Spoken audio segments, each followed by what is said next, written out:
Hanouka, le miracle, il a été fait sur... Il a été marqué sur le côté spirituel. Bien que théoriquement, on aurait pu imaginer que le fait qu'il y ait une guerre où les Béné Israël ont gagné, alors qu'ils étaient très peu face à l'armée la plus puissante de l'époque, qui était l'armée grecque, comme c'est dans le rêve de Nebuchadnezzar, quand il a vu cette statue avec une tête en or, des épaules en argent et un ventre en cuivre, les pieds en fer. Le ventre en cuivre représentait la Grèce, et ça représentait le fait que la Grèce allait à ce moment-là être effectivement l'empire le plus puissant. Donc au moment où l'empire le plus puissant avait dominé la Judée et la Samarie, qui était le berceau du peuple d'Israël, qui était le pays d'Israël, eh bien, on pouvait croire qu'il s'en sortirait jamais. Et il y a eu un miracle qu'une poignée de gens ont gagné. C'est un vrai miracle. Un miracle d'ailleurs même dans les temps modernes, on a ce genre de miracle, puisqu'on est très peu par rapport à tous les ennemis qui sont autour. Et pourtant, le NES, il a été marqué sur quelque chose, a priori, de secondaire. C'est que l'huile qu'on a utilisée pour allumer la Hanouka, elle a brûlé pendant 8 jours. Et théoriquement, il n'y avait pas besoin de ce miracle, puisqu'ils auraient pu utiliser l'huile, même de l'huile qui n'était pas pure. Ils ont voulu utiliser de l'huile qui était pure et scellée avec le sceau du Kohen Gadol, comme tu dirais un grand hercher de cacheroute, qui montrait que c'était Tahor. Mais théoriquement, c'était pas obligé. Ils auraient pu prendre, comme la Gemara l'établit, que pour le rabbin, la Touma, les Trouya ou les Outra, elle est permise. Justement, on voit que dans ce NES de Hanouka, les Chachamim, ils ont pris ça comme référence. Parce qu'ils ont compris que l'essentiel du combat contre les Grecs, c'était pas quelque chose de matériel, c'était quelque chose de plus essentiel encore, qui était Beruch Niyot. D'ailleurs, c'est marqué dans le Shulchan Aruch, dans le Rama, que on ne fait pas de Seouda spécifiquement, il n'y a pas une mitzvah de faire une Seouda Hanouka, bien qu'il y ait cette mitzvah, les Harbot. C'est bien d'ajouter un peu, mais pourquoi? Parce que le miracle il est mis sur le côté spirituel, alors que dans Purim, où le miracle il était sur le côté matériel, puisqu'il voulait détruire, anéantir physiquement le peuple juif, et pas simplement spirituellement, alors du coup, on a fixé sur une Seouda. Toute l'histoire de Purim, c'est rien que des Seoudot. Mais à Hanouka, l'enjeu était spirituel. Les Grecs, ils ne voulaient pas spécifiquement nous tuer, physiquement, mais ce qu'ils voulaient, c'était simplement faire disparaître l'âme d'Israël, c'est-à-dire la Torah et les mitzvot. Soyez comme tout le monde. Soyez dans la pensée moderne. Ça y est, le monde ancien, il doit disparaître. Il faut venir maintenant, il faut être des modernes. Ils étaient très modernes, les Grecs. On parlait tout à l'heure du sport, etc. C'était quelque chose de très moderne, c'était très grec. Ils étaient à la pointe du progrès, mais à la pointe de la décadence aussi. Parce que ce progrès, il était finalement déconnecté de la source. C'est marqué, les Chachamim disent que Yavan, ça veut dire la Grèce. Yavan, c'est Talmid Chacham chez Piresh. C'est quoi un Talmid Chacham chez Piresh? C'est une expression qui veut dire quelqu'un qui a étudié la Torah, mais qui après s'est détaché de la Torah. Et quand quelqu'un se détache de la Torah alors qu'il connaît beaucoup la Torah, c'est beaucoup plus difficile pour lui de faire tchouva. Parce que quand tu connais pas, que tu n'as rien fait, que tu ne savais pas, que tu ne connaissais pas, alors maintenant tout est nouveau pour toi. Mais quand que tu connaissais déjà toute la Torah et maintenant que tu étais parti de l'autre extrême, revenir, tu as toujours plein de... Tu dis, ouais, mais ça, et ton application, elle t'enfonce. Yavan, c'est Talmid Chacham chez Piresh. Pourquoi Talmid Chacham chez Piresh? Pourquoi c'est un Talmid Chacham qui a étudié la Torah? Yavan, oui, Yavan, il a étudié la Torah. C'est marqué dans le Passouk, dans les brachot que Noach il a fait, que Noach il a fait à ses enfants, Yishkon, Yefte Elokim, Boel Shem. que Shem qui représente le clan d'Israël, qui représente la Torah, et bien Yafet, qui est en fait le lignage de Yavan, Yavan c'est un fils de Yafet, il va apprendre dans la Torah. Autrement dit, l'origine de la sagesse grecque, elle vient au départ de la Torah. C'est pour ça que on parle d'apprendre l'alphabet quand on est à l'école ici. Mais d'où ça vient le mot alphabet? Ça vient du grec. Alpha, bêta. Mais alpha, bêta, gamma, delta, etc. Epsilon. Ok? Vous connaissez tous l'alphabet grec. Hein? Zeta. Ouais. Theta, iota, kappa, lambda, mu, nu, xi, omicron. Ok, on va les faire, on va tous les faire. Ça vient de quoi? Alpha, bêta. D'où ça vient alpha, bêta? Aleph, bès. Aleph, bête. Ça vient de l'hébreu. Ça veut dire que la Grèce, sa sagesse, elle vient de la Torah. C'est pas les kabbalistes qui ont appris chez Platon. C'est pas vrai. C'est Pythagore qui a appris chez les Mekoubalim. C'est ça la vérité. La sagesse grecque, elle a puisé dans le judaïsme, surtout dans son origine. Sauf qu'elle s'en est détachée. Elle est construite, elle a fait une philosophie. Une philosophie, des milliers de philosophies. Vous savez que c'est marqué dans la Gemara, hein? Tosfot y ramène. Mais la Gemara, elle dit que les Grecs, ils nous appelaient le peuple de philosophes. Et Tosfot, il explique qu'est-ce que ça veut dire, parce que Tosfot, il connaît le grec. Et il dit, c'est quoi philosophe? C'est philosophia, celui qui aime la sagesse. Ouais. On est des gens qui aiment la sagesse. Donc les Grecs, ils avaient une admiration pour nous. C'est pour ça que même à l'époque plus proche, où ils s'étaient déjà détachés de la Torah, ils avaient encore des contacts. Ces fameux contacts entre les Chachamim de la Mishnah et les Chachmei Athéna, les sages d'Athènes, qui viennent, qui posent des questions, qui se répondent. Ils adoraient se confronter aux sages juifs. Parce qu'ils savaient qu'il y avait quelque chose là-bas. Mais ça, c'était déjà après qu'ils se soient détachés. Au départ, ils ont puisé quelque chose. Talmid Chacham chez Piresh. Et c'est pour ça qu'il correspond dans le rêve de Daniel à la troisième BMA que Daniel il a vu, qui est un... Puisqu'on a vu c'est le troisième empire, on a dit effectivement c'est le ventre des reins, le cuivre. C'est la troisième partie de la statue de Nebuchadnezzar, enfin que Nebuchadnezzar a vu, qui correspond à la troisième BMA qu'il a vu. Et c'est quoi? C'est une panthère. Comme ils disaient les Grecs, ils disaient panthère. Ok? Vous connaissez le truc. Alors, c'est quoi la panthère? La panthère, elle est blanche, le Ramchal, il a tout un pirouche là-dessus, dans Zayn Malkin. Il dit que elle est blanche, mais avec des taches noires. La panthère ou le léopard, le guépard. C'est la fameuse question, est-ce que le zèbre, il est blanc avec des traits noirs, ou est-ce qu'il est noir avec des traits blancs? Mais la panthère, c'est quoi un zèbre? Est-ce que c'est un cheval, est-ce que c'est un cheval noir avec des traits blancs, ou est-ce que c'est un cheval blanc avec des traits noirs? Ok. Ça, c'est pour le zèbre. Mais pour la panthère, tout le monde est d'accord que c'est une blanche avec des taches noires. Le léopard. Ouais. Le guépard. Ok. Il est blanc avec des taches noires.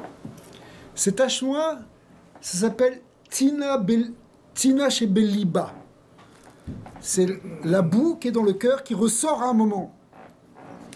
Il est tout blanc comme la vanne. La vanne, il est tout blanc, tout est beau, tout est blanc. Mais il fait de la magie noire derrière. Ok. Eh bien, c'est la même chose. Les Grecs, c'est tout est blanc, tout est beau, tout est sport, tout est parfait, tout est l'équilibre, le nombre d'or dans les temples, etc. Ok? Mais Tinash et Beliba, Platon, ses élèves, ils ont 12 ans et il ne fait pas que leur enseigner la Torah. Enfin, la philosophie, excusez-moi. Il ne fait pas que leur enseigner. Il le dit, vous lisez, Socrate, on va le dire, Socrate était pédophile. C'est marqué clairement dans les écrits de Platon. Ça, c'est Tina Beliba. C'est des gens qui sont intellectuels, mais la noirceur, elle ressort. Pourquoi? Parce que ça s'appelle Talmid Chacham chez Piresh. Il a appris la sagesse, il est très intelligent, mais c'est détaché de la source. Et la source, c'est celle dont on a parlé tout à l'heure. Celle de Kabbalat Ol. Le Ham Israël, avant de réfléchir, avant de rentrer dans la profondeur de la Torah, d'abord, il accepte la volonté de Dieu. Une grande différence, très très grande différence, c'est que le chacham, la chokhma,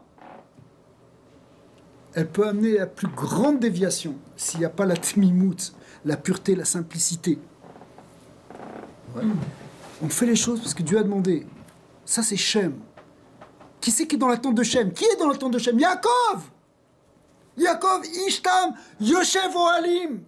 Il réside dans les tentes. Il est assis dans la tente de la sagesse. Il est allé 12, 14 ans dans les tentes de Shem Ohever. C'est sur lui que cette bénédiction elle a été dite. Mais qu'est-ce qu'il fait?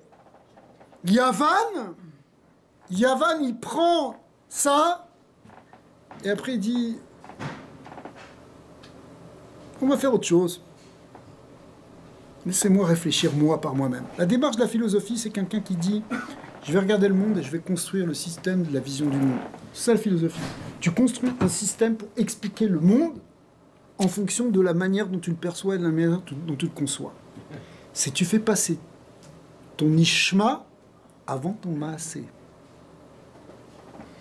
Tandis que dans la Torah, j'ai encore rien compris, mais je fais déjà. Alors que la pensée philosophique, je ferai ce que j'ai compris. Et bien sûr, c'est logique, ça c'est humain.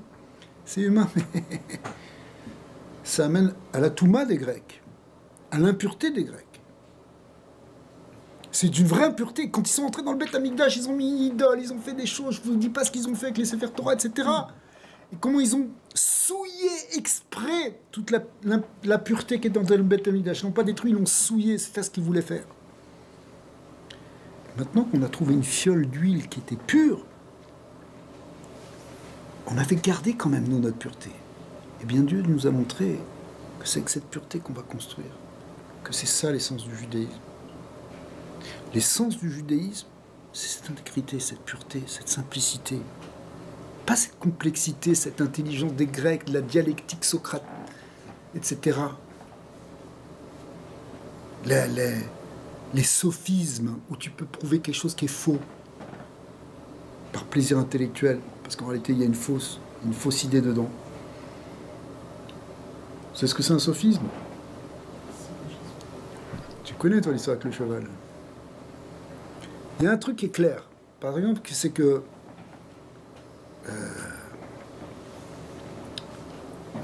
tout ce qui est rare est cher.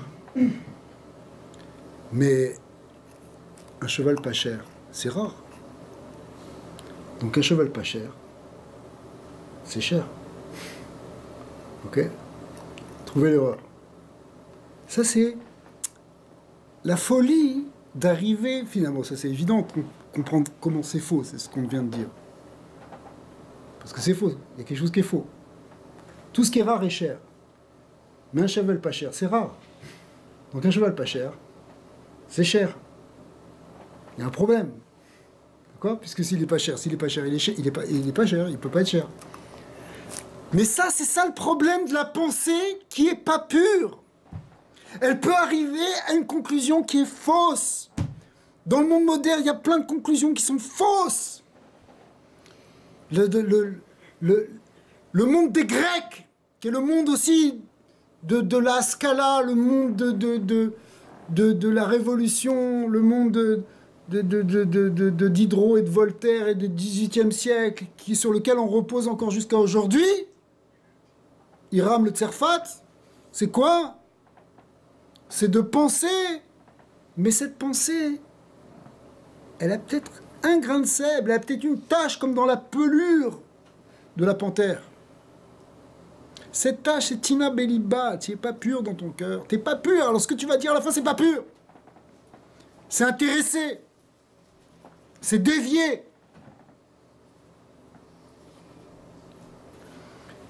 Ce qu'on a dit tout à l'heure sur la Kabbalat Ol, le fait de recevoir le joug divin et de l'accepter, c'est ça qui te préserve de ça. Parce que toi, tu sais pas qui t'es. C'est quoi ton intelligence, même si le plus grand intelligent, Aristote, qu'est-ce qu'il pensait? Il pensait que c'est pas possible qu'il y ait de la prophétie, parce que si la prophétie ça existait, il aurait dû être prophète. Alors comme il n'est pas prophète, il a pensé qu'il n'y a pas de prophétie.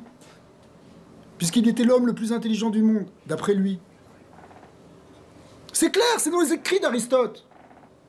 Il a rejeté la prophétie parce qu'il pensait que S'il y a un homme qui mériterait d'être prophète, si c'est une intelligence supérieure d'être prophète, alors ça devrait être lui, puisque c'est l'homme le plus intelligent. Or, il n'est pas prophète, donc la prophétie n'existe pas. Ça s'appelle Tina Beliba. T'as l'orgueil. Maintenant, tu vas construire une philosophie, une pensée du monde. Mais ta philosophie, elle va t'amener aux ténèbres. C'est pour ça que les Ramim, ils appellent la Grèce. Ils l'appellent Rocher. Ça, on avait discuté une fois que l'autre il disait on va pas dire son nom. Je crois qu'en ce que je vois, toi tu m'as dit les. Bien sûr. Je vois ce que je crois. Bien sûr. Bien sûr. C'est la Torah elle est basée sur les moulins. Pas sur une intelligence où tu n'as pas purifié ton cœur. Mais pour purifier ton cœur, il faut que tu sois simple, il faut que tu sois pur, il faut que tu arrêtes de te prendre pour quelqu'un.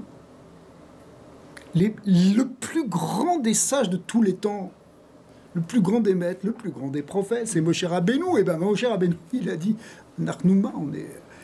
Même dire quelque chose, on ne peut rien dire sur ce que je suis. Il ne pouvait même pas dire qu'il était quelque chose. Même Avraham, il a dit, Anochi Efer Ve'afar, je suis comme de la poussière. Mais Moshe Rabbeinu, c'était même rien. David Amélia a dit, moi je suis une toilette, une toala. Je suis de la vermine. C'est les plus grands, ils se considéraient comme rien. Sinon, alors cette pureté, c'est la pureté de l'huile d'olive. Ok ? Comme en Tunisie. Tout est à l'huile d'olive. Ils ont ici. Alors, c'est pour ça qu'on mange des beignets à Hanouka et qu'on est des simfras. Parce qu'au moins tu manges un beignet, tu n'es pas chou, tu es noix simfra. Chazak. T'alourdis, tu ramènes. Tu ramènes. Tu redescends. À la pchitoute. Tu flottes. À la pchitoute. Ta chaîne. Chazak. Un beignet c'est lourd. Et pourtant, ça te rend le cœur léger. C'est ça, ce qui est lourd et léger. Donc en fait, c'est ça toute l'idée de Hanouka. Hanouka, c'est d'arriver à retrouver cette véritable sagesse qui est représentée par l'huile. Mais cette sagesse, elle doit être pure, elle ne doit pas être troublée par quelque chose d'impur en nous. Ils sont pas là. Amen.